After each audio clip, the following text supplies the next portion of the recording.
Leucorrhoea عورتوں کی ایک بیماری ہے جس کی وجہ سے رحم سے سفید پانی رستا رہتا ہے۔ چونکہ یہ پانی رحم سے نکلتا ہے لہٰذا یہ نجاست غلیظہ کے حکم ہے۔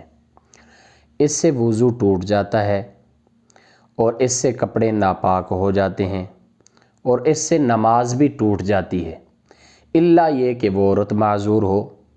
معذور کون سی عورت ہوتی ہے؟ کہ جس کا یہ پانی ہر وقت بہتا رہے اور اتنی دیر کے لیے بھی نہ رکے جتنی دیر میں 4 رکعت نماز پڑھی جا سکتی ہو، لہٰذا یہ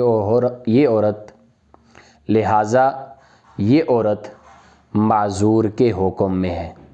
تو اس کے لیے یہ ہے کہ یہ ہر نماز کے لیے نیا وضو کرے اور اس وضو کے ساتھ جتنی نمازیں چاہے نوافل ہیں وہ جتنی نمازیں چاہے وہ پڑھ سکتی ہے۔